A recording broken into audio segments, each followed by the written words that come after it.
Shalom, Bapak Ibu Saudara. Kita teruskan studi kita, kristalisasi, masih di kitab Nabi Yehezkiel. Dan ini sudah tema yang ke-22. Dan kita akan ambil tema dari pasal, sebenarnya dua pasal ini, 35 dan 36. Di situ berbicara secara simbolik ya, kepada gunung-gunung Israel. Yang dimaksud itu gunung-gunung itu para pemimpin Israel ya. Nah, di sini ada bagian kita di pasal 35 36 ini itu bagian daripada pemulihan dalam kitab Yehezkiel. Kita tahu pasal kitab Yehezkiel itu bagian pertamanya 1 sampai 24 itu ya. Itu berbicara soal penghakiman ya, dosa-dosa semuanya ya, termasuk para pemimpinnya juga ditegurlah dengan suara kenabian dari Yehezkiel ini. Kemudian pasal 25 sampai pasal yang ke-32 itu nubuat kepada bangsa-bangsa sekitar Israel khususnya. Nah, mulai dari pasal 33 sampai 48 ini itu suatu tindakan daripada Yahweh untuk memulihkan. Jadi artinya bagian ini terjadi setelah keruntuhan kerajaan Yehuda yang terakhir itu. Raja Sedekia itu hanya 11 tahun kurang lebih dia memerintah. Tahun 586 sebelum Masehi, sebelum kedatangan Tuhan, disitulah runtuh kerajaan Yehuda. Baik cuci hancur, ya, kemudian temboknya juga hancur, kemudian istananya juga hancur, dan rumah-rumah pembesar juga hancur. Itu Raja Babel yang menghancurkan Nebukadnezar itu. Nah, bagian ini suatu tindakan Tuhan untuk memulihkan gunung-gunung Israel. Dibilang itu maksudnya tuh para pemimpin Israel yang akan dipulihkan ya.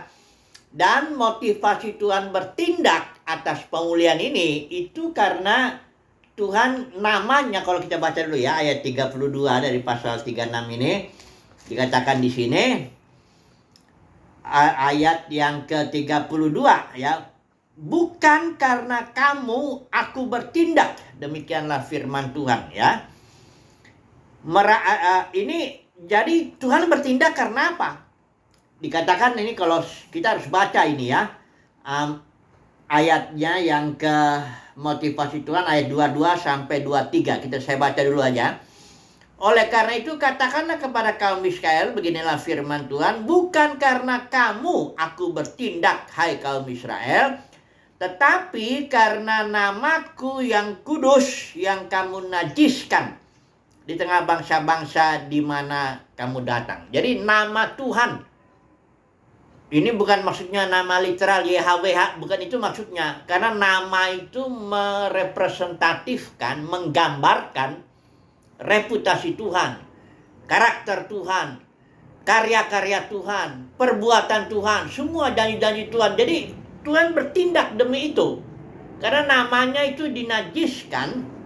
Karena kan begini, ya, kita nggak usah baca lah dulu pasalnya ini semuanya, nggak mungkin juga ya. Karena begini, Tuhan sudah berjanji kepada bangsa Israel, berikan tanah perjanjian itu ya, tanah Palestina sekarang disebutnya. Dan Tuhan juga janji ya, sebenarnya di Keluaran 19:20 itu jelas janjinya bahwa ada 3 poin yang Tuhan mau janji kepada bangsa pilihan Tuhan ini. Nah, pertama, kau akan menjadi bangsa yang kudus, artinya dipisahkan untuk kemuliaan, untuk pekerjaan Tuhan, untuk nama Tuhan. Kedua, engkau akan menjadi harta kesayanganku ya, dari antara bangsa-bangsa. Kemudian yang ketiga, Israel, engkau akan menjadi raja-raja dan imam-imam. Artinya raja-raja itu ya, Israel secara bangsa dia menjadi kepala, yang bangsa-bangsa lain menjadi ekor. Kemudian imam-imam dalam arti Israel akan jadi berkat bagi bangsa-bangsa, membawa bangsa-bangsa kepada Yahweh dan membawa Yahweh kepada bangsa-bangsa. Ini tugasnya imam ya. Nah, ketika terjadi ya dosa, penyembahan berhala, Israel juga raja-rajanya, terutama nabi-nabinya ya, wah banyak yang para pemimpinnya lah yang utama ini sebenarnya dosa-dosa ini, akhirnya runtuhlah. Kalau dikatakan di sini para pemimpin itu makan umatnya, Ya, ayat yang ke-12 ya, kalau kita lihat ya sampai 14. Ini coba dulu kita baca pasal 3 ayat tadi ya, itu ayat 12 sampai yang ke-14 dari pasal pasal 36. Dikatakan di sini, engkau akan menjadi milik pusaka mereka, engkau tidak lagi terus memunahkan mereka. Ini ayat 2 ini sedang bicara kepada para pemimpin Israel. Artinya, engkau akan menjadi milik pusaka bagi umat. Kemudian engkau tidak lagi terus memunahkan mereka. Artinya, ini si para pemimpin ini memanfaatkan umat gitu, cari keuntungan, menindas, merampas gitu ya, kayak gitu loh para pemimpin Israel itu, termasuk para imamnya, nabi-nabi palsunya, raja-raja yang gak beres, itu semuanya begitu ya. Nah, jadi Tuhan pulihkan ini karena namanya ya. Jadi bangsa-bangsa lain ini secara khusus disebut Edom. Edom itu kita tahu itu Edom itu Esau ya. Yakub itu kan, Ishak itu punya anak 2 ya. Itu Esau dan Yakub yang akhirnya menjadi Israel. Esau jadi saudaranya. Tuhan memang sudah berikan tanah kepada di pegunungan Seir. Seir, Edom atau Esau sama itu. Ya. Tapi ini terjadi permusuhan yang terus-menerus, turun-menurun ya. Dan ketika Israel ini tanah perjanjian dia runtuh karena dosa Israel, nah ini Edom ini merasa apa ya, kayak mengata-ngatai kayak begitu. Juga termasuk bangsa-bangsa sekitarnya. Makanya Tuhan bilang, aku akan menghukum di dalam amarah cemburuanku. Jadi Tuhan cemburu karena dia Yahweh Elohim yang cemburu. Dia karena umat pilihannya dihina-hina ya, jadi bahan olok-olokan, khususnya oleh Edom maupun oleh bangsa-bangsa sekitarnya. Dan karena itu Tuhan bertindak. Nah ini yang kita melihat ya. Oke, kita masuk tindakan Tuhan ini sangat radikal, yang tentu dia membawa Israel kembali ke tanah kan udah terserak itu bangsa Israel itu, tanah perjanjian sudah menjadi reruntuhan ya, udah hancur semuanya, udah Yerusalem udah kayak nggak lagi ada bentuknya ya. Israel yang kerajaan utara kita tahu tahun 722 sebelum Masehi sudah dibuang, yang 10 suku itu udah keliaran di tengah bangsa-bangsa. Kemudian yang Yerusalem, Yehuda dengan Benyamin itu pun dibuang tahun 586 sebelum Masehi. Udah berserakan juga. Ya, bait suci hancur, sudah. Nggak ada lagi Nah, Tuhan melakukan tindakan ini atas dasar perjanjian baru. Bikin perjanjian ulang yang baru, ya. Nah, ini dia perjanjiannya. Saya baca ya di pasal 36 Yeskiel. Nanti kita akan bandingkan di pasal kitab Yeremia pasal 31 karena itu lebih jelas ya. Di sini cukup jelas sih sebenarnya ya. Dikatakan di sini begini. Ayat 25 ya. Aku akan mencurahkan kepadamu air jernih yang akan mentahirkan kamu dari segala kenajisanmu dan dari semua berhala-berhalamu. Aku akan mentahirkan kamu, kata Tuhan, ya, kata Yahweh. Bagaimana caranya? Ayat 26. Kamu akan kuberikan hati yang baru dan roh yang baru di dalam batinmu. Jadi pemulihan Tuhan itu dari batinnya. Karena ini sebenarnya persoalannya ini ya. Kenapa Israel kok suka nyembah berhala? Kenapa Israel kok minta raja ingin seperti bangsa-bangsa lain? Kenapa dia kok kawin campur dan sebagainya itu? Itu karena batinnya ini. Ya. Penyakitnya itu bukan yang luaran, di dalam ya, batinnya itu ya.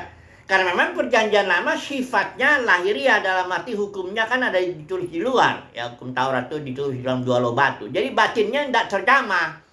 Karena memang perjanjian lama itu sifatnya nubuat, simbol, dan lambang. Baru nanti Tuhan bikin yang perjanjian baru ini yang bersifat batiniah. Hukumnya nanti kita lihat di Yeremia 31 lebih jelas itu. Kita harus baca itu. Karena dalam kekristenan ini ada kecenderungan para pemimpin ini bawa-bawa umat Tuhan juga ke dalam kayak perjanjian baru. Hukumnya dibikin lagi ya, diperbudak. Misalnya hukum persepuluhan, hukum buah sulung ya, harus ngasih uang, duit. Kita ada mengatakan lagi harus ibadahnya, harus kebaktian di gedung ini, gedung itu ya. Padahal Yohanes 4, Yesus sudah bilang sama perempuan Samaria, ada saatnya ibadah itu bukan soal ngasih perpuluhan lah, buah sudung lah, di gedung inilah, gedung ini, bukan. Ibadah itu batinia, ya, batinia, dia ngikutin pimpinan roh memberi hayat dalam batin. Dalam kehidupan sehari-harinya umat Tuhan tuh harusnya begitu, karena umat Tuhan semuanya imam-imam, ya. Tapi dalam dunia Kristen sudah dibelah, nanti kita lihatlah. Kita kembali lagi dulu ke sini. Ayat 26, kamu akan kuberikan hati yang baru dan roh yang baru. Ayat 27-nya, langsung aja, rohku akan kuberikan diam di dalam batinmu. Ada dua pemulihan Tuhan yang bersifat batinia, ya, janji Tuhan ini kepada Israel. Di kitab Yeskil pasal 36 ini. Yang pertama, aku akan berikan roh yang baru, hati yang baru. Itu satu. Yang kedua, rohku, ayat 27, akan kuberikan kepadamu. Nah, ini apa ini? Ini bukan perjanjian lama, ini perjanjian baru. Itu makanya kita perlu menjelaskan, bantuan dulu kita minta dari Yeremia pasal 31 ayat 31. Ini sebenarnya sama, ya. Apa yang dikatakan oleh Yeskil 36 ayat 26 27 sama dengan yang dikatakan oleh Yeremia 31 ayat 31. Karena pemulihan Tuhan atas Israel itu dasarnya nanti bukan perjanjian lama, tapi perjanjian baru. Nanti kita lihat, ya. Coba dulu, karena ini mentahirkan secara batinnya. Kalau perjanjian lama tidak bisa mentahirkan secara batinnya. Coba dulu kita lihat dulu, ya. Ini ya. Yeremia 31 ayat 31. Ini saya pakai ILT, ya. Perjanjian apa? Indonesian Literal Translation.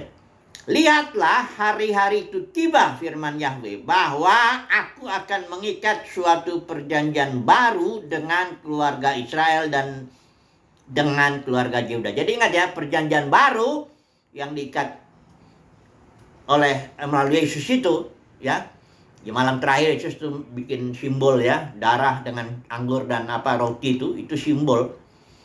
Karena kalau baca Matius 25 atau 26 itu, ya, itu dikatakan inilah darah perjanjian. Ya, itu Yesus membuat suatu perjanjian baru. Tapi utamanya itu perjanjian baru untuk Israel dan Yehuda, bukan untuk bangsa-bangsa lain dulu. Karena Yesus juga bikinnya kan di depan murid-muridnya itu. Murid-muridnya semua orang Yahudi itu, ya. Jadi perjanjian baru itu untuk Israel. Jadi Israel sendiri sudah tidak lagi, Tuhan Yahweh sendiri sudah lagi tidak bertindak kepada dalam tindakan pemulihan Yahweh terhadap Israel. Dia enggak dasarnya perjanjian lama lagi. Karena ada orang masih berpikir kan di perjanjian baru, di kerajaan 1000 tahun lagi nanti ada baik cuci lagi begini, model-model lagi apa yang di kitab Yeskil ini. Makanya baik cucinya itu sebenarnya itu bahasa simbolik. Ya, ada juga orang berpendapat itu literal, ya. Tapi kita kan kalau melihat ini jelas ini. Coba dulu perhatikan dulu di sini, ya. Dari ayat ini, ya, Yeskil pasal 36. Coba perhatikan. Dikatakan ayat 33-nya ini 26-27-nya itu jelas nih, ya, pemulihan Tuhan, tindakannya. Pertama, aku akan berikan kepadamu hati yang baru, roh yang baru. Yang ayat 27-nya Tuhan bilang, rohku akan kuberikan kepadamu. Ya. Jadi ini udah jelas batinnya, ditulis juga di sini batin kok. Ayat 33, beginilah firman Tuhan, ya. Pada hari aku mentahirkan kamu dari segala kesalahanmu. Artinya mentahirkan yang di ayat 26-27 itu. Makanya perhatikan konteks, ya. Pada waktu aku mentahirkan kamu, ya, artinya memberikan hati yang baru, roh yang baru, dan rohku kuberikan kepadamu. Aku tahirkan kamu batinnya. Di sini Tuhan akan bertindak juga. Karena janji dalam yang pada Abraham juga tanah perjanjian itu nggak boleh dibatalkan juga, ya.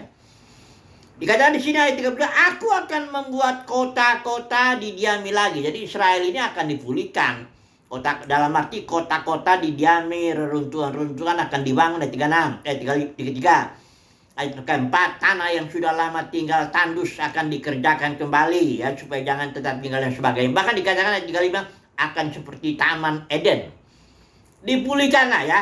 Dan dikatakan bangsa-bangsa yang tertinggal yang ada di sekitarmu akan mengetahui bahwa aku Tuhan yang membangun kembali yang sudah musnah. Israel tanahnya kan sudah musnah itu di tahun 586 itu. Kemudian ini dibangun lagi oleh Zerubabel. Waktu itu kita tahu pulang Esra, kitab Esra, Nehemia itu ya. Esra, setelah dibangun lagi, Yesus nubuatkan lagi tahun 70 Masehi, dan Israel masih menolak perjanjian baru, tidak mau ditahirkan secara batinia. Dan Yesus datang tuh menawarkan kerajaan surga yang batinia. Kerajaanku bukan dari sini, kata Yesus. Tapi mereka kan inginnya kerajaan Mesias yang lahiriah, seperti karena mereka pikir Mesias itu anak Daud. Ya Daud harus punya istana, harus punya bait suci dipulihkan dan sebagainya. Mereka begitu berpikirnya jasmani para pemimpin ini. Ya, Yesus tawar yang rohani, batinnya nggak mau dia. Ya, tolak, salibkan. Yesus bilang nanti akan ada saatnya ini nggak ada satu batu pun diletakkan di atas batu lain. Bait suci itu hancur. Dan itu terjadi tahun 70 Masehi oleh Jenderal Titus itu, Roma ya. Nah, jadi perjanjian lama sudah musnah, habis ya. Dan memang Yahweh tidak akan memulihkan Israel atas dasar perjanjian lama. Perhatikan dulu perjanjian lama ini ya. Saudara baca sendirilah yang di Kejadian pasal 31 ini. Intinya dia perjanjian lama itu lahiriah, perjanjian baru itu batinia ya. Ada 3 poin. Atau kita baca di Roma, di Ibrani pasal 8 itu kutipan ya, dari Ibrani pasal 8 kutipan dari Yeremia 31. Intinya ada 3 di situ. Ya, pertama, aku akan berikan hukum-hukumku ayat 10 ke dalam batin mereka. Kedua, dan menuliskannya, dan aku akan menjadi Elohim mereka akan menjadi umatku. Ya.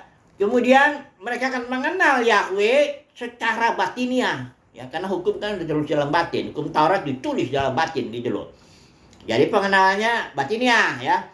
Kemudian ayat 12 dibilang yang ketiga ini tidak lagi mengingat dosa-dosa mereka. Ya, di situ Tuhan, aku sekali-sekali tidak akan mengingat dosa-dosa mereka. Karena kalau dalam perjanjian lama itu simbolik aja, darah lembu, darah kambing, itu kan cuman, mana mungkin darah itu binatang bisa menghapus dosa, nggak bisa kan?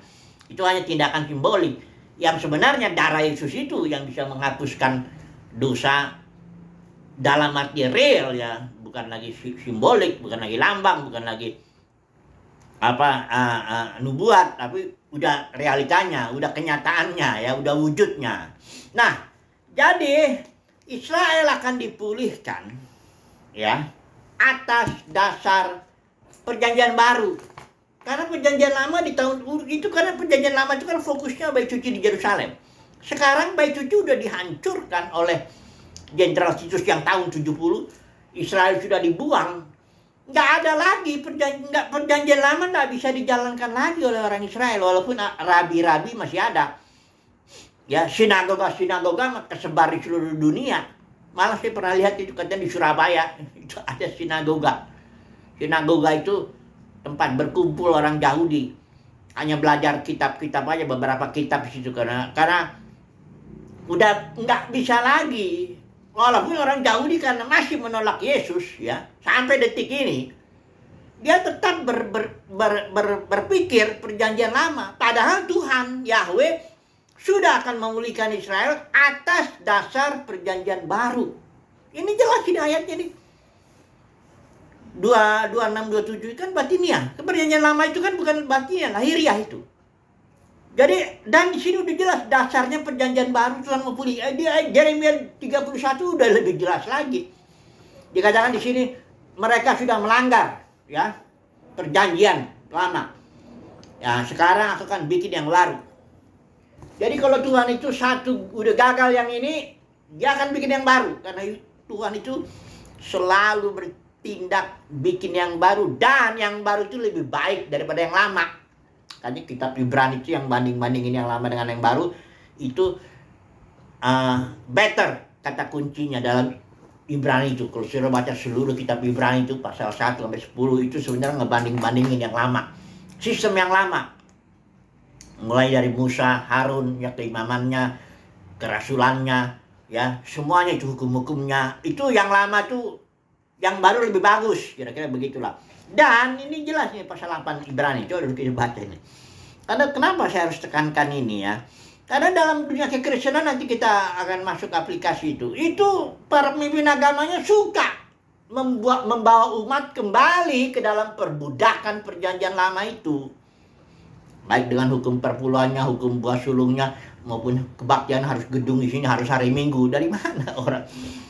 Aturan-aturan agamawi itu banyak dan itu memperbudak ya umat. Kan semua Israel, semua gereja itu kan seluruhnya semuanya imam-imam. Nggak ada lagi sistem perjanjian lama. Ini Yesus itu imamnya imam besar menurut aturan Melkisedek. Dan di dalam Ibrani pasal 7 hukumnya itu hukum hayat. Juga suruh baca dulu ya. Ayat 7 itu pasal 16.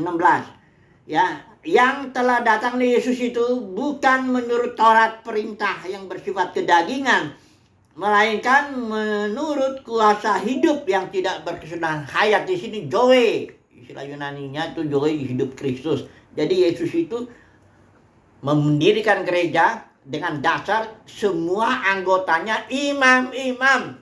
Imam-imam apa? Menurut aturan Harun. Nggak mungkin lah. Karena aturan Harun itu mesti berarti orang Yahudi. Kita ini kan beneran Yahudi. Jadi imam apa gereja itu? Atas dasar apa? Imam menurut aturan Melkisedek. Kalau begitu imam berubah. Alkitab ini bilang Ibrani. Kalau keimaman berubah, hukumnya mesti berubah juga. Berarti hukumnya apa dalam perjanjian baru? Hukum hayat. Yaitu hukum yang tertulis itu. Hukum Taurat ditulis dalam batin. Nah, jadi lihat ya, perhatian pasal 8 ini ya. Ayat 13 saya baca ini ya. Semuanya saya baca ini supaya jelas ya. Dengan mengatakan baru, ya setelah membanding-bandingkan ini Paulus yakin menulis sih. Dengan mengatakan baru, dia telah membuat yang pertama, yang perjanjian lama itu menjadi usang. Dan apa yang menjadi usang dan menjadi tua sudah dekat pada kemusnahannya. Ini ketika ditulis surat ini, bait suci belum diruntuhkan karena Paulus kan juga sudah mati tahun 67 Masehi, Kaisar Nero. Nah di sini bait suci itu hancur tahun 70 oleh Jenderal Titus itu. Jadi ketika tahun 70 Masehi disitulah runtuh. Yang perjanjian lama runtuh, tidak bisa lagi dijalankan. Perpuluhan pun tidak ada lagi. Karena perpuluhan itu kan harus diberikan di bait suci. Gitu. Tapi kalau dalam bahasa Kristen kan bilang lagi, kami ini, kata para pemimpin agama aja, kami ini suku Lewi ya. Suku Lewi ya, jadi kami berhak menerima persepuluhan. Kalian para umat, jemaat, kalau Katolik itu dibilah, ini imam, ini umat. Kalau Protestan itu ini pendeta, ini jemaat. Nah, inilah. Itu perbudakan itu. Itulah itu menghancurkan keimamatan orang percaya. Itulah ajaran Nikolaus yang dibilang di Wahyu pasal 2 pasal 3 itu, ya. Jadi sekarang kita lihat kembali lagi dulu kita kasih sebelum kita nanti sedikit aplikasi ke dunia kekristenan. Ke sini dulu kita kembali. Dari Yeskiel 36 Tuhan berjanji, aku akan pulihkan gunung-gunung Israel, para pemimpin Israel. Atas dasar apa Tuhan memulihkan ini? Ya tentu dia bertindak karena namanya sudah dinajiskan. Aku akan pulihkan. Artinya seluruh Israel yang tercerai berai di bangsa-bangsa itu akan kembali. Bahkan tanah Israel yang udah runtuhan tuh, Yerusalem akan dibikin seperti Taman Eden. Cuman dasarnya apa? Apa Tuhan mau bangun lagi perjanjian lama? Apa Tuhan mau bikin lagi aturan bait suci lagi, aturan-aturan korban begini, macam-macam begitu aturan hukum Taurat? Enggak. Tuhan memulihkan Israel atas dasar perjanjian baru. Karena yang lama udah batal, udah digagalkan oleh Israel itu, udah. Tapi oleh Yesus bukan digagalkan, digenapi. Karena perjanjian lama itu sifatnya simbol, nubuat dan perlambang. Di sini perjanjian baru itu realitanya, wujudnya, ya. Esensinya. Kalau dalam Kolose 2:17 saya harus baca dulu ini satu ini ayat ini sebelum kita aplikasikan lagi, coba lah. Kolose 2:17 ya. Semuanya ini itu maksudnya makanan, minuman, hari raya, bulan baru, hari Sabat atau semua aturan-aturan itu. Kata Paulus, semuanya ini hanyalah bayangan. Memang benar perjanjian lama itu hanya bayangan, simbol dan nubuat. Dari apa yang harus datang. Apa yang harus datang itu adalah perjanjian baru itu. Wujudnya dan perjanjian baru itu adalah Kristus. Hukum Kristus, karakter Kristus. Kristus itu di mana? Batinia, Christ in you, di dalam batin Kristus. Dan Kristus itu adalah hayat kita. Jadi apa yang mau dibilang ya? Coba kita aplikasikan dulu sebelum kita tutup ini ke dalam dunia kekristenan. Saudara tahu ya, dunia kekristenan ini kenapa jadi begini? Ini bukan gereja yang dibangun Yesus ini, bukan. Kalau gereja yang dibangun Yesus itu bersifat batinia, organisme, dipimpin roh, hukumnya hukum hayat. Tidak ada satupun di situ Paulus lah, Rasul Yohanes lah, atau Petrus lah, semuanya yang ngajarin seperti yang diajarin para pemimpin agama yang sekarang ini. Ngajarin perpuluhan, buah sulung, harus datang kalau kebaktian harus datang ke sini ya. Setia ya kamu ya, ikut Tuhan, gini-gini, kami ini suku Lewi, macam-macam. Itu perbudakan. Petrus, Paulus, Rasul Yohanes tidak pernah bikin begitu. Cari setengah ayat aja saya tantang dulu. Setengah ayat aja yang bicara ini seperti para pemimpin agama di dalam dunia kekristenan saat ini. Tidak ada Petrus, Paulus itu. Apalagi ngajar persepuluhan. Waduh, kalau Petrus mengajar persepuluhan dia langsung kaya tuh. Ketika dia khotbah 3.000 orang bertobat. Coba persepuluhannya buat saya ya. Langsung dia bisa bangun gedung besar. Tapi gereja mula-mula tidak ada yang bangun gedung. 200 tahun pertama gereja mula-mula tidak pernah bangun gedung. Karena gereja mula-mula itu organisme. Kalau dalam Kolose 2 ayat 7 saya baca ini ayat 19 ini. Sedang ia tidak berpegang teguh kepada kepala dari mana seluruh tubuh. Gereja mula-mula itu tubuh Kristus ya. Sekarang bukan. Sekarang itu pecahan atau ribuan yang disebut denominasi ini. Walaupun para pemimpin agama ngakunya kami ini gereja. Tidak. Alkitab bilang engkau bukan gereja. Engkau itu adalah pecahan daripada gereja.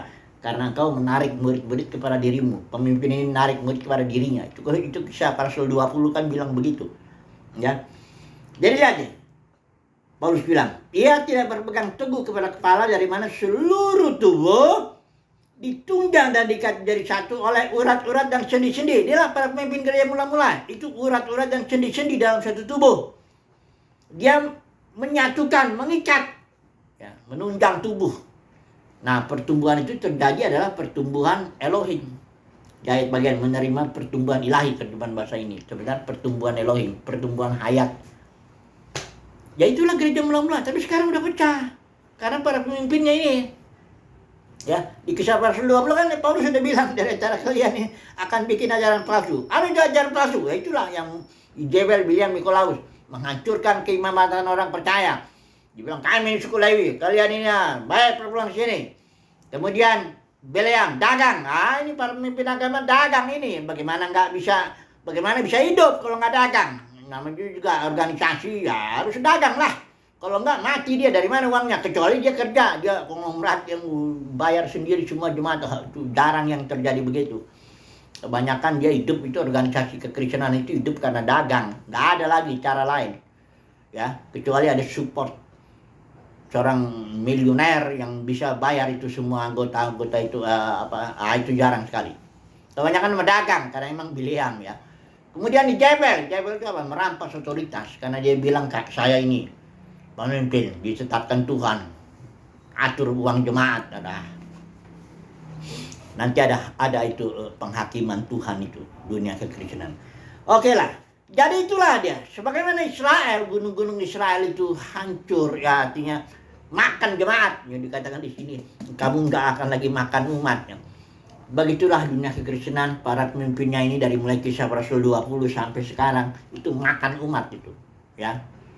Bukannya menjadi hamba kayak Petrus, Paulus, Rasul Yohanes, bukan begitu, malah menjadi manajer ini. Makanya itu dunia kekristenan itu manajer itu, para pemimpinnya itu, karena dia lah yang melakukan planning, organizing, leading, controlling. Dia manajer, bukan hamba. Jangan bilang hamba. Kalau hamba itu Petrus, Paulus, Rasul Yohanes itu hamba karena dia benar-benar memberikan apa yang ada kepada umat Tuhan, kepada gereja. Ya, mereka semua Petrus itu matinya disalib kepala di bawah, Paulus itu penggal kepalanya, Rasul Yohanes bahkan ketika gereja jatuh dibuang ke Pulau Patmos, katanya bahkan tradisi bilang dia pernah digoreng. Ini maksud saya bukan berarti para kita semua harus mati-mati, enggak, tapi memang mereka hamba. Kelihatan kok kelakuannya. Kalau ini kan ketahuan ini. Tapi umat Tuhan ini kayak domba-domba yang lugu gitu loh. Jadi dia diperbudak dia. Karena dia bilang gini ajarannya, kami ini diberkati Tuhan karena kaya, punya posisi, sekolah bagus. Itu kan juga Kristen jadi begitu.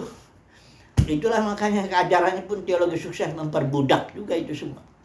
Kebetulan jemaatnya pun juga pengen kaya. Udah, cocok lah, ketemu lah. Ya. Ketemu dia, ya. Padahal itulah perbudakan. Tapi Tuhan akan pulihkan. Bagaimana cara Tuhan pulihkan dunia kekristenan? Tuhan pilih dulu kawanan kecil. Dalam Lukas 12:32, Tuhan pilih. Karena dalam dunia kekristenan itu banyak yang dipanggil. Itulah gereja eklesia itu yang dipanggil. Tapi nanti kalau karena udah jatuh gereja ini, pecah menjadi berbagai denominasi, Tuhan pilih. Tiap zaman Tuhan pilih. Kawanan kecil. Kenapa dibilang kawanan kecil? Lukas 12:32. Gak usah kita baca itu. Saudara bisa baca sendiri. Kawanan kecil karena sedikit yang dipilih. Itu kedaulatan Tuhan. Tuhan bilang, Bapa di surga bilang, Yesus bilang gini, jangan takut kau kawanan kecil. Bapamu di surga sudah berkenan memberikan kerajaan surga itu kepadamu. Ya, para pemimpin agama yang ngomong-ngomong masuk surga begini nanti, itu nggak masuk itu. Tipu aja. Karena kerajaan surga itu gratis ya. Diberikan kepada kawanan kecil. Nanti kawanan kecil ini akan ditampilkan di akhir zaman untuk memulihkan dunia kekristenan dan bahkan memulihkan segala sesuatu. Roma pasal 8 ayat 19-21 itu ya. Jadi akan terjadi pemulihan juga. Seperti Israel dipulihkan para pemimpinnya, demikian juga dunia kekristenan akan dipulihkan, tapi melalui kawanan kecil yang dipilih, yang kepadanya Bapa berkenan memberikan kerajaan surga. Melalui itulah kawanan kecil akan terjadi pemulihan. Haleluya. Amin.